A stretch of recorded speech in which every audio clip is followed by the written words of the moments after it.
ngunit ang update natin para sa lagay ng ating panahon ngayong hapon po ng August 5, 2024 na kung saan sa ngayon ay patuloy pa rin na mayroong tatlong weather disturbances na nasa northeastern part po ng ating bansa. Dalawa po dyan ay nandito na sa loob ng ating area of responsibility, ang 93W at 91W, habang ang 94W naman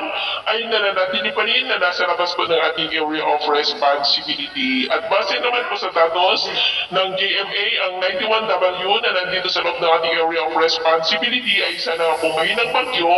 at base naman dito sa wind map ay isang malaking sirkulasyon lamang ang nasa northeastern deep boundary po ng ating area of responsibility. Hindi naman po bantang mga ito dito sa ating bansa, hindi po inaasahan na direktang makaapekto, maliban po sa patuloy lamang nilang hahatakin ang habagat na siya naman po magpapaulan sa ilang bahagi po ng ating bansa hanggang po sa mga susunod pa na araw. At sa ating long range forecast ay consistent pa rin naman na walang bagyo na namamataan na tatawid po dito sa ating kalupaan hanggang po sa susunod na 2 linggo. At sa lagay ng ating panahon ngayong hapon, dahil po sa habagat ay maulap pa rin ang kalangitan with isolated light to heavy rains sa ilang bahagi ng Ilocos Region, Cordillera, ilang bahagi ng Cagayan Valley, Central Luzon, Metro Manila, ilang bahagi ng Calabar Zone, Mimaropa, Bicol Region, Western Visayas, ilang bahagi ng Cebu, Bohol, Southern Leyte,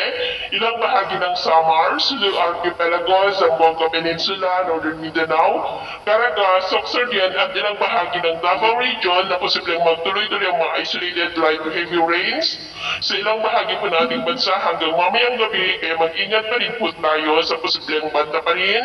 ng mga pagbaha at pagguho ng lupa. At sa atin naman pong mga baybayin, wala po tayong nakataas na namang gale warning signals, pero ba yung pag-ingat lamang po kung papalaot tayo para po mas makaiwas sa mga sakunang pangkaragatan.